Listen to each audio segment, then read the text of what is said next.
Welcome to the show where the real ones ride. From the Browns to the block, we bring that pride. No cap, no spin, just talk that hits. From downtown lights to the Lake Erie grit. Steam rises high off the Cuyahoga flame. In the city of work, we don't play no games. Skyline whispers stories of hustle and grind. Cleveland's heartbeat never falls behind. It's 216, where the voices collide. Holding it down like a tide won't subside. No fluff, just fire. This truth takes flight. Let's get to the facts. Yeah, starting tonight.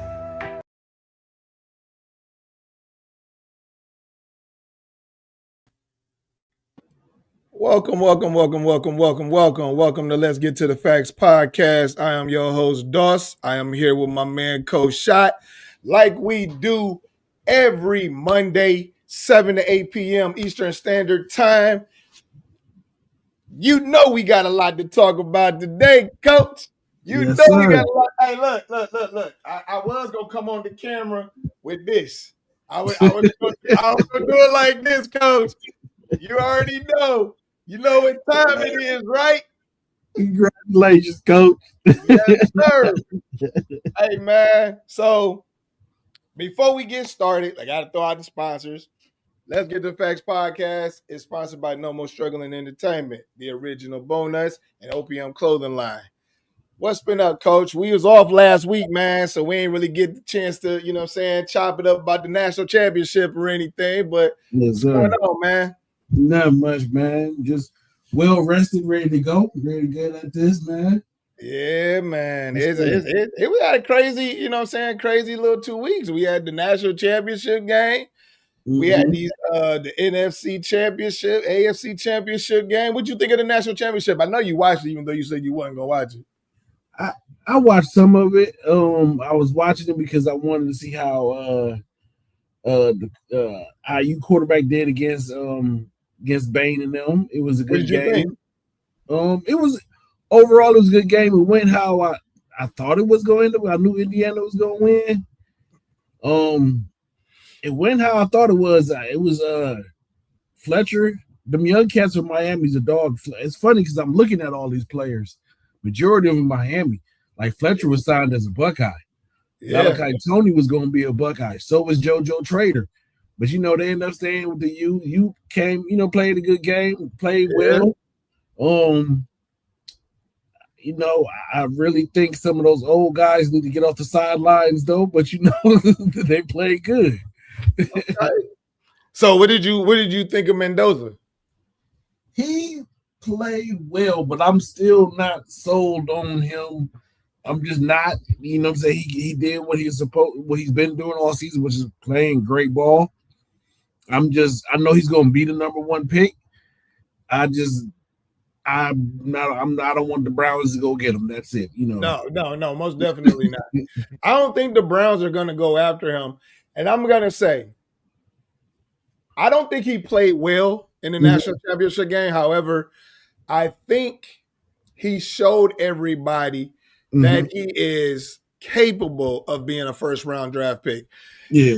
When it got time to play the game against, a team that was hungry and against them, they made him minimal. They made him minimal, but his running game stepped up big time. Oh yeah. They stepped up big time for him. Now that fourth down play that they went for the touchdown with him is a quarterback sneak. I will give it to him on that one. He took everything in that one. He got hit all kinds of ways, stretched out, sold it, still scored the touchdown. Boom. You know what I'm saying? I can't get mad at him. But you know what I'm saying? It's to me, it's like, how can I put this, man? And it goes back to Ohio State offense for me. Ohio State's offense is at its best when you have a running threat at the quarterback position. And I feel like that's with any team.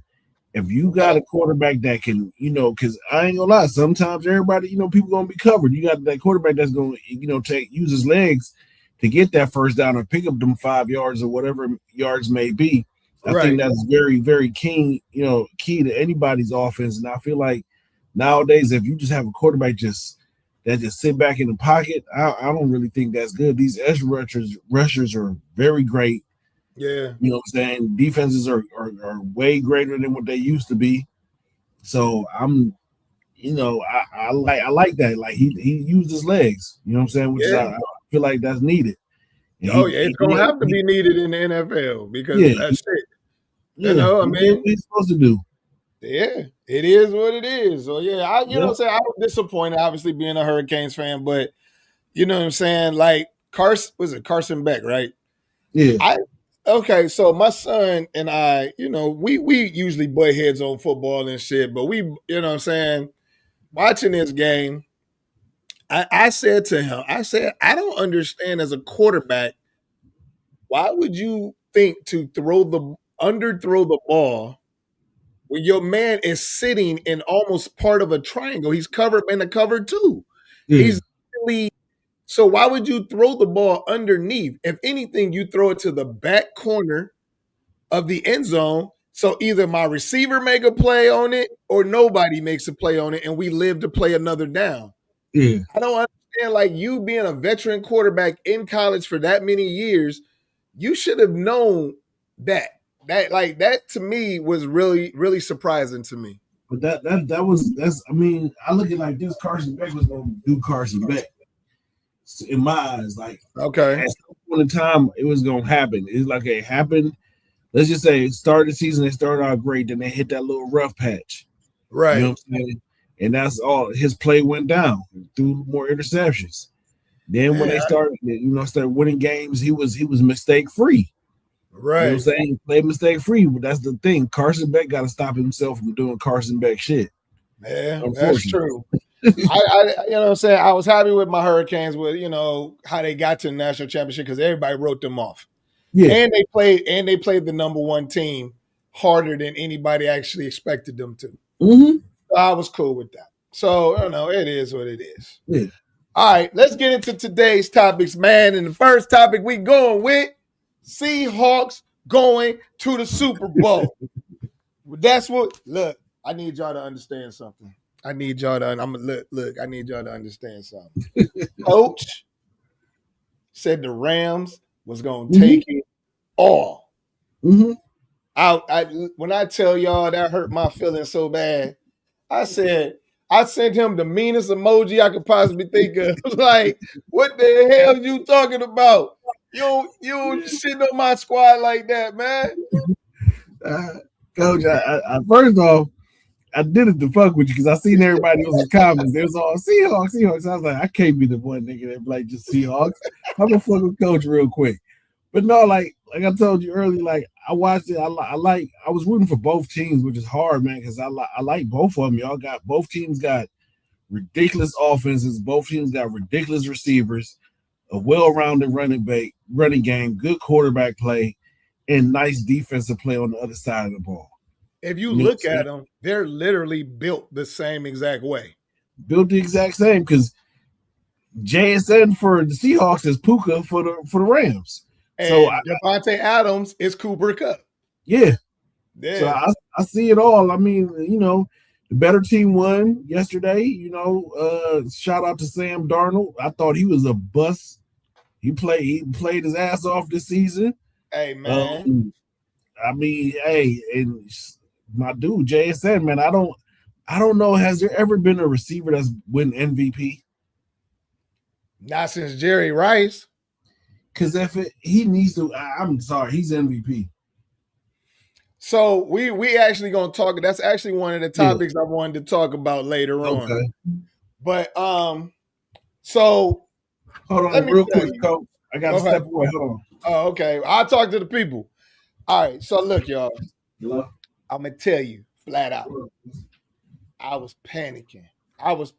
For this game because if y'all been watching the podcast, I've been telling everybody for the longest time. The only team I did not want to see was the Rams. And it wasn't even so much because of Matthew Stafford. It wasn't so much because of Devontae Adams. It was Puka. Puka had me worried. Like, I was sitting up in here like, man, the last person that I want to face is Puka. The last time the Seahawks played the Rams, week 16, Puka had 12 receptions, 225 yards, 2 touchdowns. That is a man amongst men. Like, the dude is such a threat. It doesn't matter if he's covered by people. It doesn't matter if he's solo. The dude is a monster. And that was the one guy I was worried about playing. And as you saw yesterday, he still almost pulled out a catch that put him right in position to go for a Hail Mary. Luckily, the defender was on him and kept him in bounds. And that's how the game was over with, because I was sweating. I just knew that it was about to be some bullshit when it came on, man. I was like, hell nah. I ain't gonna lie, like, that game was exciting. Like, I liked every minute of that game. It was back and forth. I'm not gonna lie, I didn't really watch too much of the Broncos and the Patriots game. I didn't really care for that one. But I watched the entire Seahawks game. I watched that entire game, and it was a good game. It was very exciting, man. I like it had everything. It had a little mix of defense, had a lot of offense in there. Yeah, it was a good game. It was a good game. It really was. And the person I think that gets overshadowed in the whole Seahawks offense, which really drives me crazy, is Kenneth Walker. Yeah. I don't understand why they do not give this man the respect that he deserves. Like, hands down, he reminds me of what's old boy for the Detroit Lions? 20 now, I think. Talking about Montgomery? No, the other one. Gibbs, Jeremiah Gibbs. Is that the one, number 26 or 0 now, whatever number you switched to? I just know those is Gibbs, and who else is they running backs? Montgomery. Yeah, that's all I know. I don't know who was. Oh yeah, man. Like, he reminds me of that guy, man. But I've been a fan of Kenneth Walker since he was at Michigan State, and I was sitting back and I was just like, I hated him every moment when he was at Michigan State. I liked him. I know he had his worst games against Ohio State, but when I watched him run, Coach, it was one game. It was one. He ran all over us, and I'm like, this motherfucker. But no, that's what I mean. I hate him, but I love him. You know what I'm saying? Right. He's a beast. Right. I only hate him because he did against my Buckeyes, but in the league now, dude is his dog, man. Seattle, like, I just like how y'all don't like, how can I put this? Y'all don't really have too many down years, man. Y'all get that rebuild going real quick. Like, yeah, y'all looked at Metcalf was like, okay, you're a problem. Go on, Jason. You know what I'm saying? Lockett, you're old. You're not really a problem, but you're old. Gone. Replace them with Cooper Kupp. And y'all just kept going, man. Yeah, man. And I tell you, I wasn't a fan of Mike McDonald. Mm-hmm. I wasn't at all. I knew what Sam Darnold did with the Vikings, but I was like, is that going to be a fluke year? You know what I'm saying? Yeah. When they picked him up, and then I was like, fuck, this dude balling. You know what I'm saying? So I was like, oh, okay, we about to run with this. So I got behind him. And it showed me, man, it was like Sam Darnold is a prime example of you should not give up on players. Yeah. And whoever Minnesota's GM is, should be facing a lot of questions right now, because y'all are built almost the same exact way as the Seahawks. Mm-hmm. And y'all took the chance on McCarthy, and you brought this dude in, and I was just and you let Sam Darnold go. Next year, he in the Super Bowl. Yeah, the GM of the Minnesota Vikings came from the Andrew Berry tree, if that makes any sense. He was here at Cleveland for a hot second. I forgot his name, but he is it's an African name, something I don't know, but he was here for a hot second. I think he was with Andrew Berry in Philly for a hot second, and he went out to the Minnesota Vikings. Yeah, when I seen Darnold leave and he was going to the Seahawks, and I watched Michigan football because they play Ohio State. McCarthy Right. was never it for me. He was never consistent. He's never that dude. Like when they won games in Michigan, it wasn't because of him. It was like despite of him that he had a great run game. He had an offensive line that was 30 years old plus in front of him. Right. Like, you know what I'm saying? Like, no, I just never thought he was that person. I never thought he was going to be that person. Right. So when they went with him instead of Darnold, I was like, what the fuck was y'all thinking? Yeah, I don't know, because I was like, Darnold looked like he's figured it out since being at San Francisco. So I was like, oh, okay. So I'm not mad. He figured it out, and then he was figuring it out even more when he was in Minnesota. Like, I thought he was going to go back, but hey, what they say, one man's trash is another man's treasure. So y'all lucked up. And now they in the Super Bowl with him. So I'm all for it. So I was just like, hey, let's go. Yes, sir. All right. So obviously my Seahawks are going to the Super Bowl, but there's two other teams that had to play, which is the Patriots and the Broncos. Mm-hmm. I'm gonna tell you, I know Russell Wilson is somewhere laughing his ass off because Sean Payton outcoached himself and coached himself into being at home on the 8th instead of playing in the Super Bowl. You had a backup quarterback. You thought that this guy was going to come in and do everything you needed him to do. Now, the thing that's interesting is Stidham did not play bad in the first half. No, he didn't. He didn't play the greatest, but he didn't play bad. He put y'all in the lead. That's one. Yeah. Then you're in the position to go up 10-0. You opt to go for 4th and 1, and it was a blitz, like an all-out blitz. And you put a backup quarterback in that position. When you could have took the early points, he was like, I was trying to be aggressive, wanted to get on a 14-0. 10-0 is just as good. Seeing what the final of the game was. Especially when your defense ain't no slouch. Yeah. But take the points, coach. Take the fucking points. and the thing I saw, I don't know who it was. It was an offensive lineman I saw. He was talking about it today. He was on Good Morning Football on ESPN. I think that's when it is.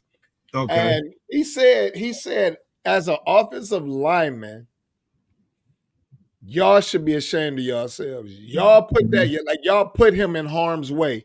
Y'all was supposed to be having all of these Pro Bowl people, and y'all was supposed to protect that young man, and y'all failed miserably. Y'all put him in the worst positions possible to the point where he had to throw that one ball that became a fumble that put Denver in position. Put Patriots in position to score a touchdown because the offensive line just kept letting like 3-4 guys through to him.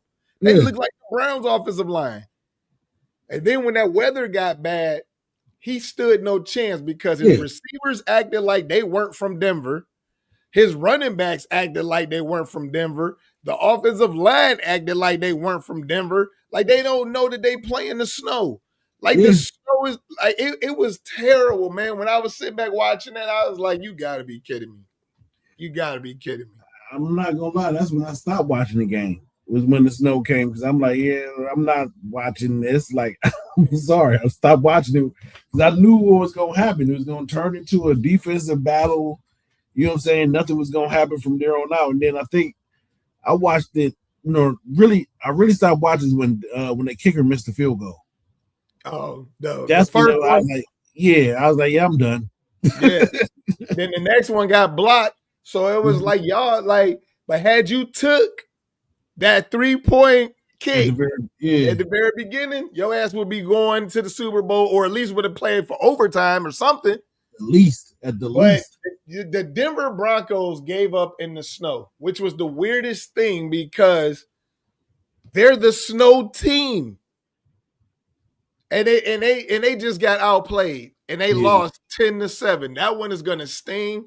That one is gonna bite them hard because making it back to that point is not guaranteed next year. No, oh hell no.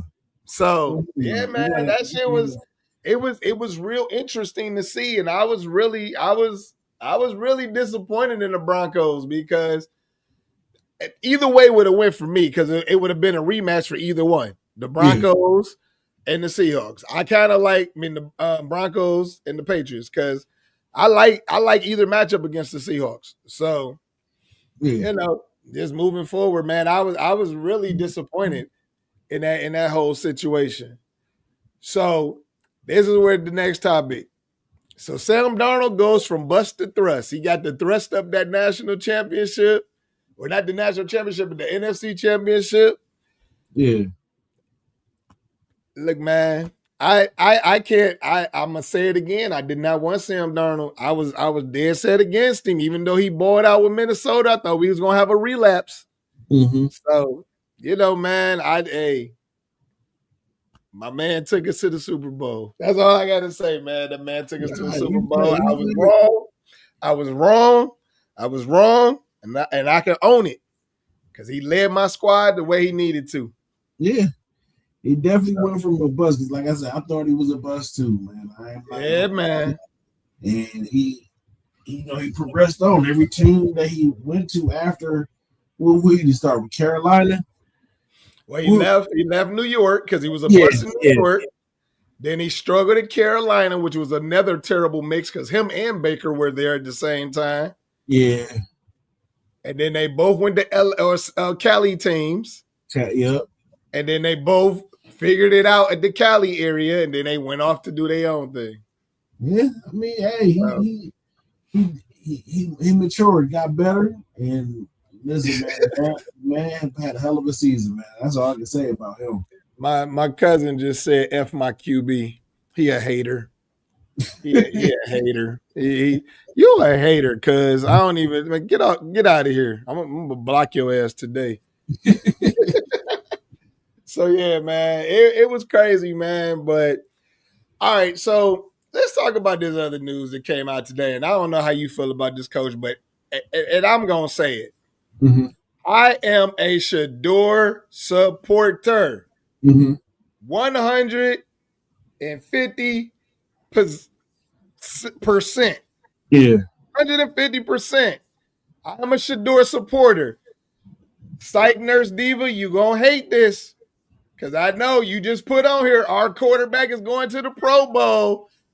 I don't think Shador should be going to the Pro Bowl. And I got to say it. I got to keep it a buck. His numbers didn't match no Pro Bowl whatsoever. I am a Shador supporter all day long. He does not deserve to go to the Pro Bowl. And yes, I know that it's based on votes, but that just tells you it's a popularity contest and it's not about how good you actually are. Yeah. And so I'm going to say it as a Shador supporter, as a Cleveland Browns fan also. I am not in favor of Shador making the Pro Bowl. And the NFL, if you pay attention to what's going on right now, which we might as well bounce into the next. Well, actually, Coach, before we bounce into it, how you feel about this Pro Bowl? I'm totally 100% agree with you. I feel the same way. I love the kid. I'm rooting for him. But he's not. He didn't have a Pro Bowl year At all. I think the NFL need to come to some type of better vote counting tabulation and stuff between the fans and the players themselves and the coaches and the writers. Come up with something better, because to now it's just like, I forgot who it was. It was an NFL player. I saw him on Twitter real quick. Real quick. He said he got his helmet signed with all the greatest, the players that he played. Now that was when it was out in Hawaii, and the Pro Bowl kind of meant something. Right. Now it don't mean nothing. It's the same thing with the NBA All-Star break game. None of that shit means anything. It's just a glorified. I don't know what popularity game. Just a chance for you to see all the stars come together. Yeah, that's all it is. I remember as a kid watching the Pro Bowl game. You know what I'm saying? And rooting for, the AFC. because that's where my Browns was. But I just don't. I mean, I agree, Coach. I agree with you 150%, man. I love the kid. His numbers ain't Pro Bowl worthy. It is what it is. My cousin said this is the NFL's way of saying they messed up. So, cuz that's the interesting take that you had on that, because that brings me to my next situation. Is it really the NFL's way of saying we messed up? Because honestly, it's the fans that vote. Because this is what's taking place right now. We have coach collusion against Cleveland. Now, if you pay attention to what is going on right now in the NFL, the Cleveland Browns has never had a hard time finding anybody to coach their team. Never. Now, you got all of these candidates dropping out of wanting to be a head coach. Yeah. You got a chance to be a head coach of a program, and you're dropping out. So here's my thing. Kevin Stefanski is the good old boys club. People were really pissed that Andrew Berry didn't get fired and Kevin Stefanski did. So a lot of people think it should have been the other way around. Yeah, a lot of people. Exactly. So now all of a sudden, they didn't want Shador drafted. He got drafted. They didn't want Shador to play. He played and met expectations playing on a terrible team. So now they mad about that. So now it's like, you better not go for that head coaching position. Go take an offensive coordinator position. Go take the head coaching is what everybody strives to be. So you got dudes, because today I saw that Udinski, the offensive coordinator for the Jacksonville Jaguars, pulled out. You 30 years old. You got a chance to be the youngest head coach in NFL history, and you pulled out to stay at Jacksonville. Tell me that ain't some collusion, because now they're trying to stop coaches from coming there.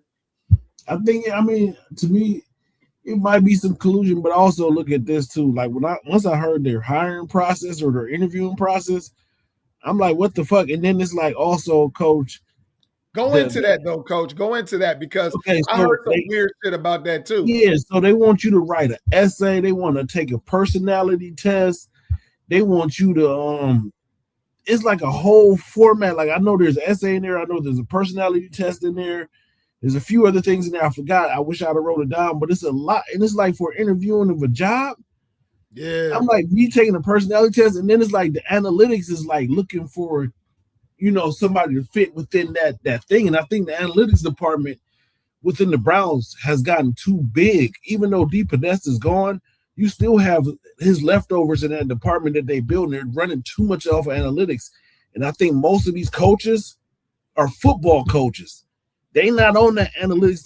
They'll use analytics to a certain extent, right? But I don't think they're 100% sold on analytics. So a lot of them, when you asking a grown-ass man to take a personality test or write an essay, I'm thinking like, what kind of fucking essays do you want me to write? Like, how would I be the Cleveland Browns coach? Like, what the fuck? Like, I don't get it. Like, why am I writing an essay? Like, I ain't gonna lie. If my current job had me write an essay to be an employee, I'd be like, fuck no.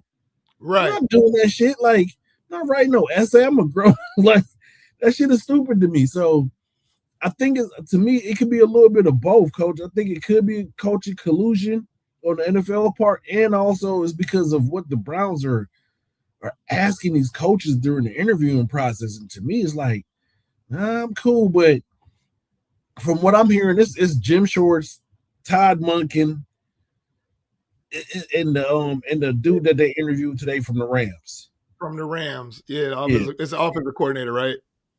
No, he's the passing game. He ain't even called no plays. The passing game. Oh, okay.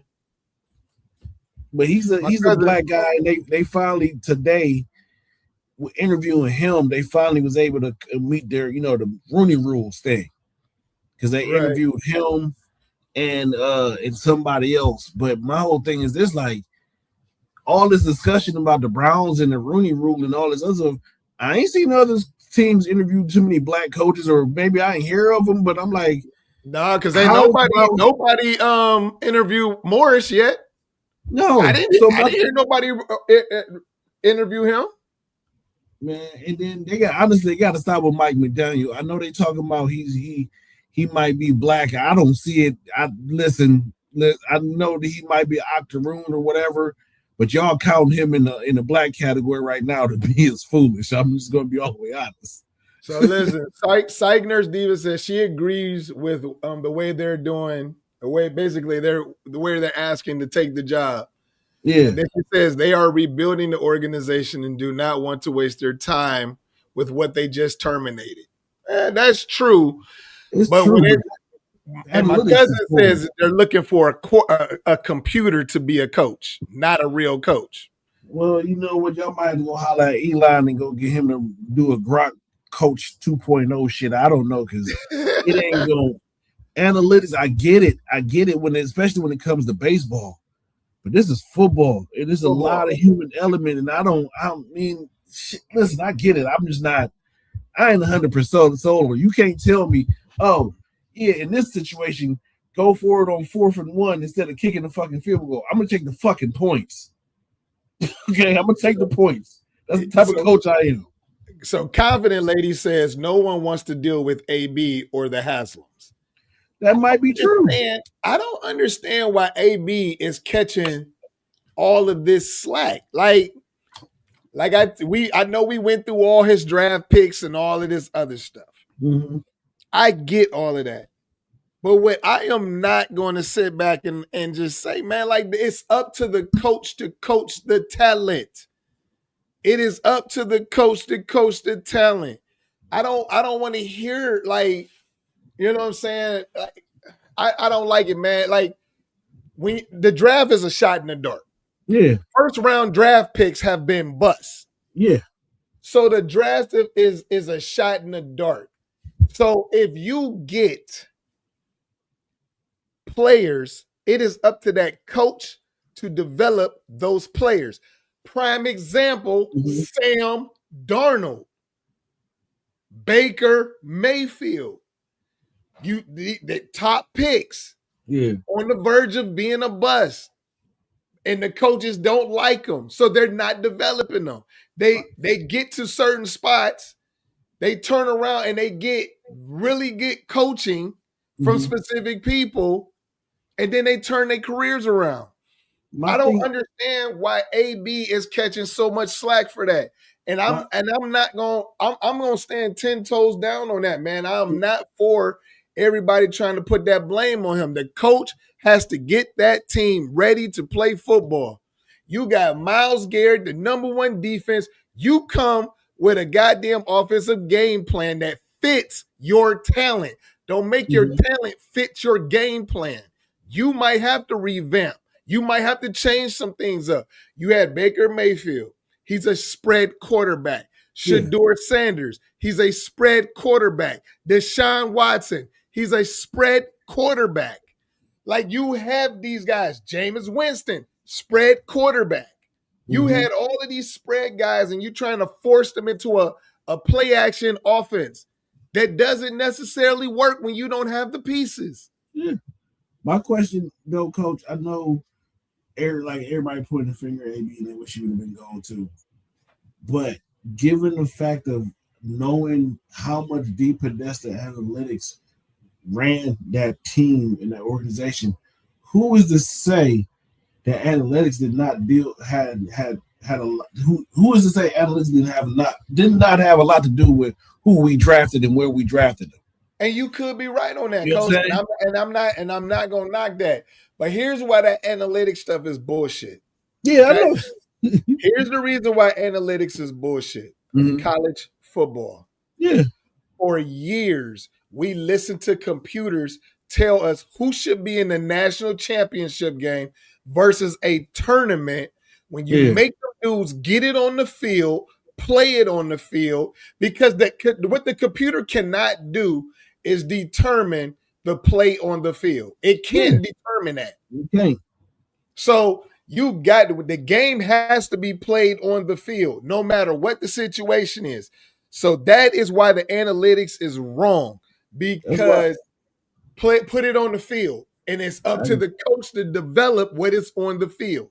I agree with you. I just feel like I think like analytics had to play a role in his draft picks because you think about it, that man did not have successful draft picks up until this year. What was the difference? He had a couple of hits. We went through it, but you're right for the most part. But think about all of the other teams that was in the same position. No, I'm just saying, Coach, I'm agreeing with you. Listen, right. I want you to understand. I agree with you, the analytics, but I'm just throwing it out as another part as far as like people like, okay, blame AB, he should be gone too as well. I'm like, well, because they talking about how he drafted. How do we know those was actually his picks? You know what I'm saying? We don't know what role Deep Podesta played in that. True. You know what I'm saying? So that's what I'm saying. Like, would this go around? I'm gonna say, yeah, these was his picks because we all know Dylan Gabriel was Stefanski's pick. The ownership and AB wanted Shador. Right. That's how it came out. I agree. And my whole thing, man, I don't like how AB is catching the brunt of all of it. I don't. And you know, and like my cousin said, well, he wanted to tell the head coach who to play. That's the problem. Well, you kind of got to step in when our head coach is telling us that Dylan Gabriel is the starting quarterback and he's using the whole season to be a preseason to develop Dylan Gabriel. So somebody had to step in that situation. So if that's what the problem is, then I understand why everybody hates Jerry Jones. But the thing of it is, Dylan Gabriel was not it, and Kevin Stefanski was okay wasting our season to develop that man. Coach, who wouldn't step in because you know there's a such thing as, you know, friendly fire. He could have got hit on the way just because Stefanski made that. Like, what if they flipped him? Like, all right, we keep it Stefanski, but, you know, we're going to fire you. No, fuck that. I'm going to get rid of the dude. I'm going to put the dude who I want in there. If I'm going to get fired, I'm going to get fired on some people that I want. Yeah. Like, no, so, I mean, I would have stepped in too. Hey, I gave you a shot with your little quarterback. It ain't working. Now let's try my guy. I'm sorry. Right. The way it's going, dude, we both on our way out the door. That's true. Your dude got half the season. My dude going to get half the season. And we'll find out who could turn it around. Exactly. Yeah, so, yeah, man, I don't know. I'm just not that. I think it's – we already know that there's a color line in the NFL. We already know this. And there's a lot of people who don't look like us who are really mad that Andrew Berry kept his job and Kevin Stefanski didn't. We'll be mad. There's a lot of people that's mad about that. So that is a major problem. And you see, dude already catching hell from celebrities and stuff in Atlanta. You see that, right? The Atlanta Falcons is the HBCU of the NFL. Hey, okay. I heard the whole NFC South that's what they said. The whole NFC South is the HBCU. That's what Cam Newton said. He said it's the HBCU. That is the bliggity blackest conference in the whole league, Coach. Yeah. So at the end of the day, to me, him going there, and I agree with every one of them. They seen what he did with Shorter. They cool. They cool. Right. You know what I'm saying? You gonna bring down there that elementary ass offense. I'm cool. Tommy Reese, you want to go? Go ahead. Cool. Yeah. Well, but this time he claiming he gonna relinquish the duties this time from the start to the finish with Tommy Reese. Listen. So that tells us you purposely was sabotaging shit here in Cleveland. He can't complain about shit because you going down there with a fully loaded, ready-made team. Yeah. If Atlanta's not in the playoffs this season, you fucking failed, bro. You failed. Yeah. Hey, cuz we talked about that last week. I don't know, or 2 weeks ago. I don't know if you was on here, but yeah, we saw the stuff about Wyatt Teller's wife, and she was exposing stuff about how they tried to sabotage the season and putting him on the bench and all that other stuff. Yeah, we talked about that already. We knew about that. They're talking about that man had a calf strain. Ain't wasn't shit wrong with him. Yeah, and they sat him down and like, how do you Like I don't know. That one's weird to me because I'd have been all up in the media like, hell no, I ain't hurt. They just ain't playing me. Hey, shit, if I'm gonna be gone, I'm gonna be gone. I'm gonna tell the truth though. Yeah, So, fuck it. Yeah. I don't know. All right, coach, let's go on to our next topic. So who gonna get the MVP? I know you said JSN should get it, but realistically, we talking Matthew Stafford and Drake May. No, I'm going with JSN, man. That man has been the best player on the field in every game that he's played in this season. I'm sorry, but not sorry. It's JSN. Right. JSN, Jansen Smith-Njigba, the Ohio State University wide receiver, you Buckeye. Jansen Smith-Njigba. Okay. That's my vote. If y'all go, if anybody goes with the other two, y'all racist. Well, I mean, that's what it's coming down to. So now the question is, Matthew Stafford threw for 375 yards and 3 touchdowns, no turnovers. Mm-hmm. Drake May threw for 86 yards, ran for 1 touchdown, but he took his team to the Super Bowl, and Matthew Stafford didn't. So that's what it's coming down to. So who gets the MVP? None of that matters. Jansen Smith-Njigba. None of that shit matters, coach. None of that shit matters. I don't care about how many yards they thrown or throughout the season. You're a quarterback. That's what you're supposed to do. You're supposed to throw the goddamn ball. I don't care. JSN has been the best player on the field in every game that they've played in. Don't want to hear nothing else. The best player, whether they won or lost. Look at the man's stats. In the first half of the game, he had 10 catches for 153 yards. Yes. I don't care.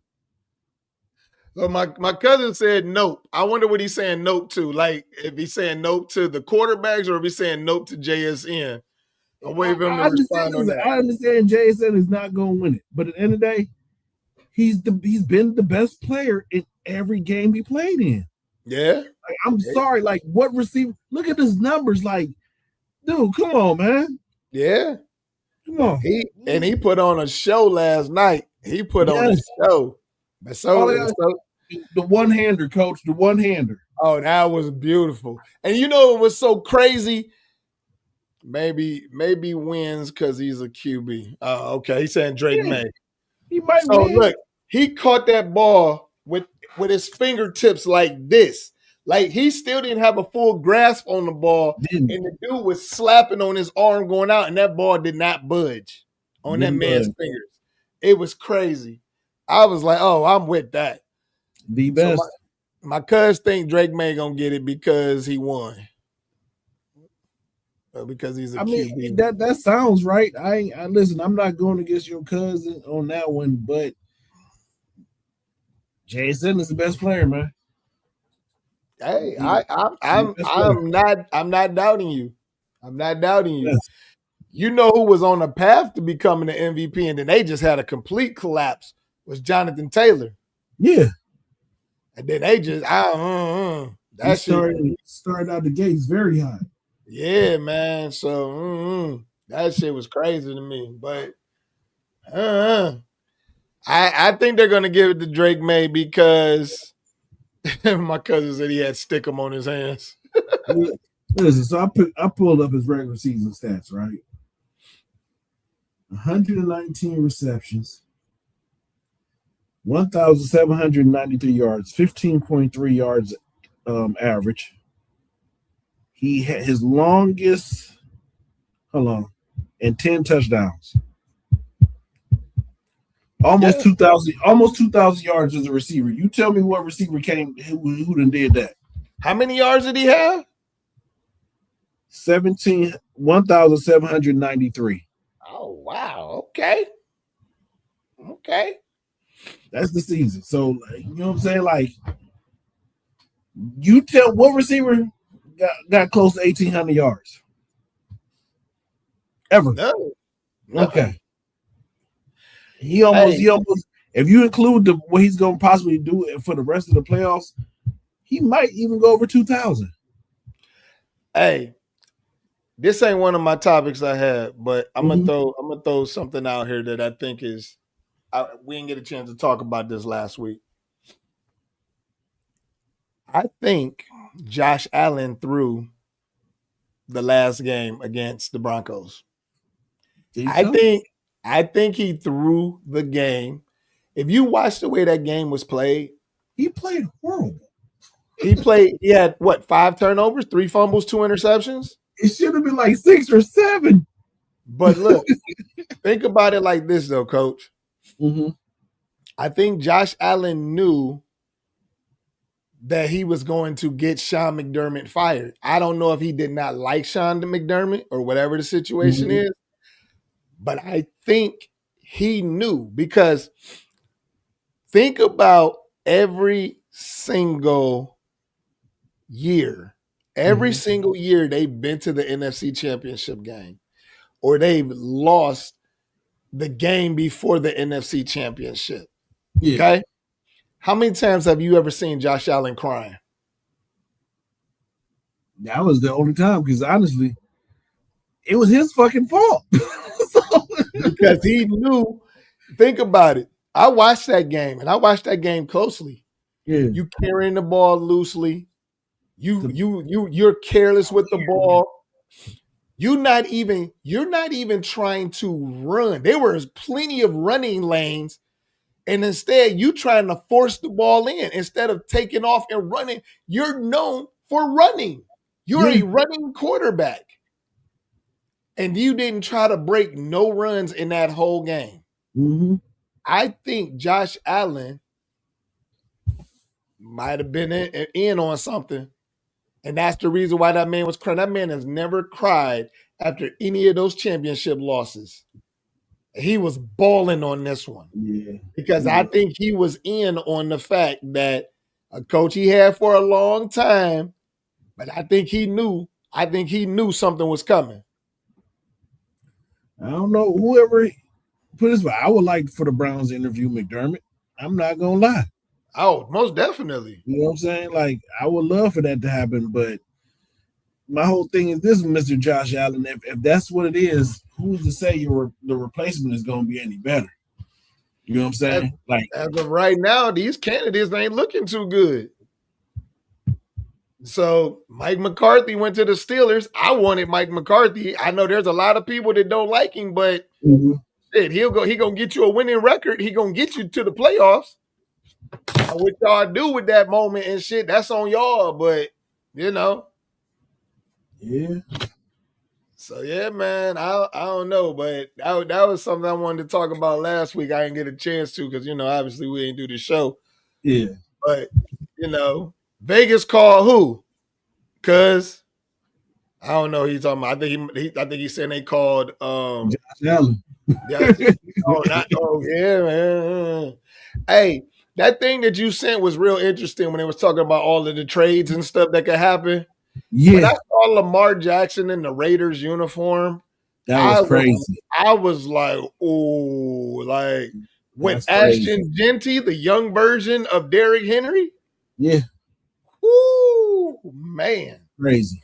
Yeah. When I saw that shit, I was like, that's nuts. That is super nuts. Super nuts. All right, Coach, we about to get into it, man. If y'all ain't here for the sports stuff, y'all stay here for the sports, but we talk about everything in this, and we got to get into some political shit. We got to get into some political stuff because, as y'all know, if you're paying attention in this world, we've had another senseless, I got to say this for TikTok, smurder in Minnesota. We had a male nurse. I don't want to pronounce the man's last name wrong, but I do know his first name is Alex. He was an ICU nurse, and he was senselessly killed by ICE. And it's unfortunate that, this is what's going on in the world. It's unfortunate that we have representatives of our country coming out instantly, trying without even doing any investigation or anything, just instantly blaming the victim, the person who died. Just like they did with the young lady. What is her name? Renee Good, I believe it was. You know, they all of a sudden she's a domestic terrorist. So Alex is a domestic terrorist. They said he was brandishing a weapon. He didn't have no gun out. He didn't have no weapon out. It was he had his weapon on his person, but he didn't brandish no weapon. Which he's legally. And we got say that again. I said which he's legally allowed to do and carry. Exactly. And he was licensed to conceal and open carry. So we turning around and we got all of this foolishness going on. And I don't understand why so many people are heartless individuals anymore.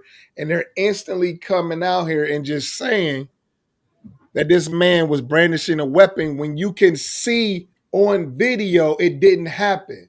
He was on his stomach and then he was raising up off of his stomach. They already took his gun from him. Where was the threat to shoot him 10 times? It's crazy, man. It's crazy. I don't understand, like, what is going on. Now, so now we're in the day and age where we're like, don't believe what you just saw. Believe what we're telling you. Your eyes are deceiving you. You didn't see him you didn't see the fact that he was holding a gun in his hand when every angle shows that he wasn't doing that. And we got these people out here saying this man was brandishing a weapon, and that's what caused him to lose his life. What's going on, Coach? I mean, to honestly answer your question, only members of a cult will tell you to do the things that they're asking you to do. This is a cult. Their leader cannot be wrong about anything. They're not wrong, and this is my thing. It speaks to the evil of men, because we're at the stage right now where we're selfish as fuck. So therefore, we don't share in the empathy and sympathy of others when they're going through pain. We actually have to physically go through it for ourselves before we feel anything, which is a fucked up way of living. Yes. Understand this. Black people, we are not new to this. We've been saying this shit been going on for the longest. We know has been going on for the longest. Okay? It shocked me more when they killed Renee Good. That shocked me because I'm sitting up here like, okay, that's a white lady. She had a dog. Mm-hmm. Then all of a sudden, y'all want to dehumanize her. Oh, she's a lesbian. She's this and yada, yada, yada. Okay, white lady. Okay, so I started thinking, Coach. I said, well, white people love us more than they love dogs, pets more than they love black people. So I'm like, damn, they killed this lady in front of her dog. That's fucked up. Right. All right. So I'm like, okay, well, maybe it'll take a white man to die for them to get buck on them. No. Killed this white man. He became everything but the son of God, and him being there, giving veterans their farewells on their last day alive and staying with them and consoling their families and consoling them in their last minutes of their lives while they're, in the ICU about to die. Yeah. This man did everything and y'all killed him. So at the end of the day, it's the evil of it's evil. I can't even say evil of man. I want to say evil of man because all races have evil in them. But honestly, coaches, right now, I'm just going to point the finger where the blame belongs. It's the evil of the white man. I'm with you. Y'all kill y'all. Listen, I can understand killing us. Like I ain't gonna say I understand it. I know what you mean. I know what you mean. Yeah. Because your past activities, I get it, but you killed your own. You killed your own, and then two of your own, and then you want to make punk ass excuses that we seen differently. So at the end of the day, it's like, what the fuck, America? And I don't want nobody to say this is not America. No, this is America. This is exactly what they wanted it to be. This is exactly what they've been wanting it to be. Problem is, what was seen in the black community is now creeping over to the white community. That's the problem.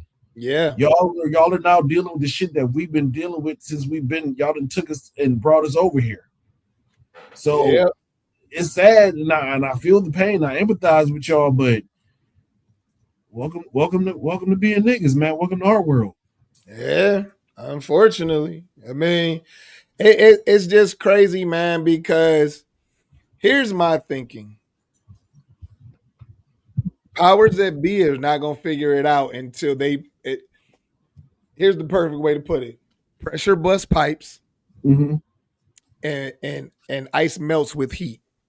Yeah. So people need to start understanding that message. I understand. Ice melts with heat. So y'all need to think about that logically, because the reality is the reality, man. Like, ain't nobody coming to save us, so it's gonna have to be done inside. So people, it's what's gonna make it happen, and this is unfortunate to have to say, but there's gonna need to be a Emmett Till moment for white people. Yeah, it puts way. I agree with you, and I say this: it's going to be a lot more. It's going to have to be a lot more lost lives. Yeah, it is, and I'm sorry to say, but I want people to check. I don't know if anybody ever seen this movie, man, and it's basically kind of what's going on right now.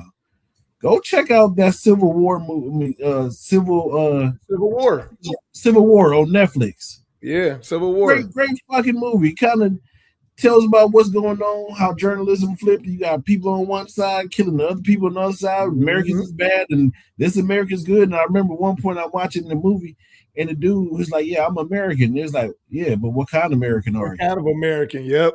Yeah, so it's like, get ready for this type of shit. But I agree with you. TV programming means they're programming you for what's to come. Yeah. That is what y'all need to pay attention to every single time. TV is the testing ground for everything that they're trying to implement. They're just trying to prepare your brain to be ready for it. So when it happens, you be like, oh, yeah, that's nothing. Yeah. Yeah. It's truth. Yeah, man. So it's crazy out here, man. But unfortunately, for what's taking place, and it's sad to have to say, it's going to have to be a Emmett Till moment for them to wake up and realize now it's time.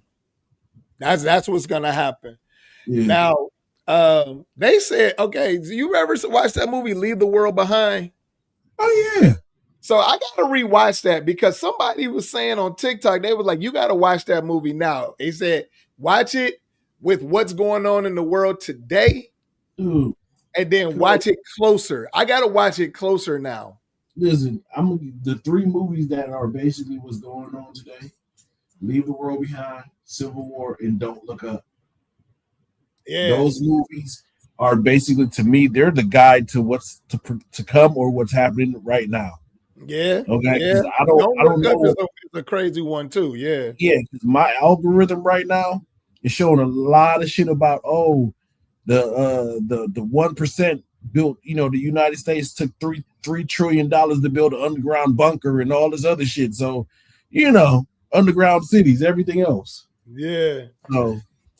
So because the purge thing is partially what they're trying to do, but they want to do a Civil War type of thing first.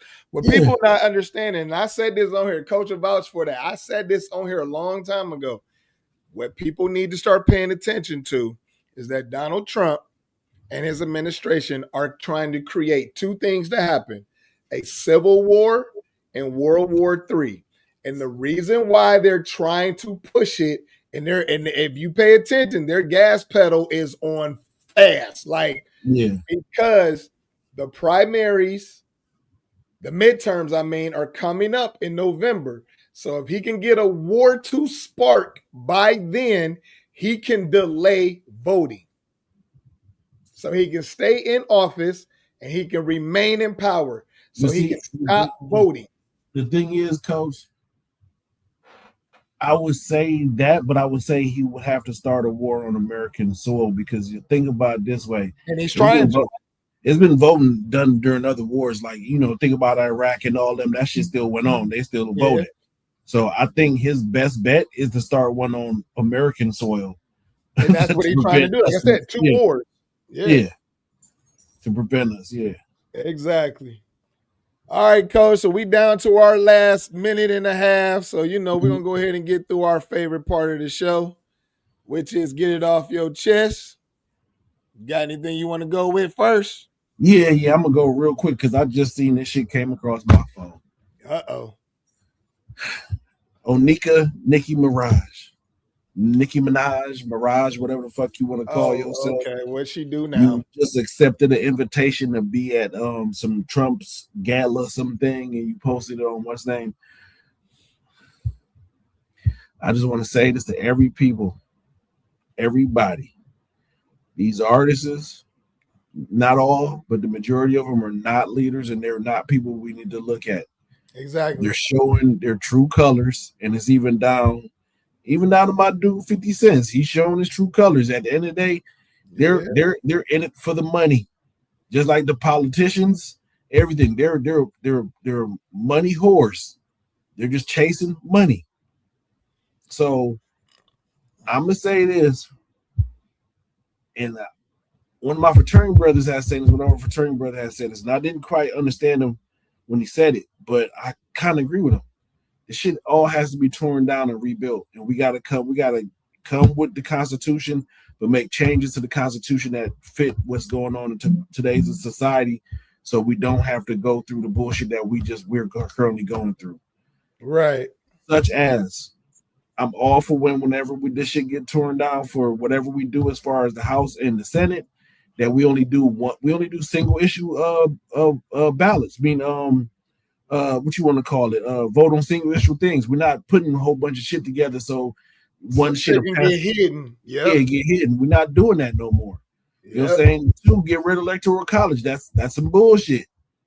That shit gotta go. Yeah.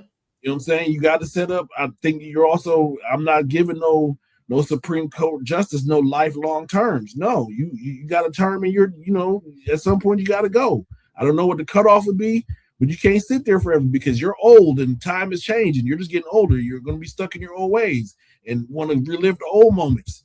We can't have that shit. And I'm old and I'm telling you, shit got to change. It's going to change. Yeah. So you got to limit some shit. We got to change some shit, man, because I'm telling you, like, America was built off of great principles, and somewhere in the line we stopped building and we let the techs and the rich people take over, and they started building and left us behind. Started making money the priority. Yeah, and we made it the priority, but they gave us crumbs, and while they made more money, and we got lost in it and realizing that they're getting rich. I'm sorry, I don't understand how, as a poor person, you can support somebody that's rich. They don't give a fuck about you. Right. So shit needs to change. That's just what I got to say. We need to change a lot of shit going forward. I feel it. All right. So mine going to be real simple. Mine going to be real quick. First, I got two things. First off, look at the new setup. Look at the new setup. Okay. Still filling it in. Still see all the helmets. See all the helmets. Yes, sir. So that's the first thing. Second thing, go Seahawks. It's just that simple for me. Go Seahawks. Coach already hit y'all with the heavy stuff. I'm hitting y'all with the entertainment fun stuff. Go Seahawks. Y'all see it? We're gonna do it one more time. So y'all can see. That's what it's about right there. Go Seahawks. My cousin hating ass, you better not say nothing. Seahawks gonna win the Super Bowl. So hey. Real quick, I saw somebody break down the Super Bowl, man. They said the shit was written. They said, just given the times, it's the Seahawks, which is the Aboriginal creature, versus the Patriot, which is the white man. And so it's gonna be a battle between the Aboriginals and the white man to see who wins. Okay, so that means the Aboriginals are gonna win then, right? Hey, that's what I'm going for. I feel it. All right, y'all. This brings us to the end of our show. Once again, I'm Doss. This is my man, Coach Shot. We do this every Monday, 7 to 8 p.m. Eastern Standard Time. It was one dude I was looking for to jump his punk ass on my live, and he didn't bring his punk ass on my live. And I knew he wasn't because he was trying to troll me last week when I just went live during the daytime because I knew he wasn't having the show. But he didn't bring his little punk ass up on here and tried to lay on me and try to say I didn't coach none of these players that's in the NFL or any of that shit. I wanted his hating ass to get up on here, and you see he didn't bring his punk ass up here. So I'm all, what I'm saying? It is what it is. But anyways, click the like and subscribe button. Go follow us at Let's Get to the Facts Podcast on YouTube. The more y'all click on this, man, the longer we get to keep doing this. We always enjoy doing this for y'all. We have great interaction with people on all of the streams that's going on live, YouTube, Facebook, TikTok, So once again, man, click the like and subscribe button, man, so we can keep on doing this we can get to a bigger stage of things with this. Once again, I'm your host, Doss, my man, Coach Shot. We out. Peace, y'all.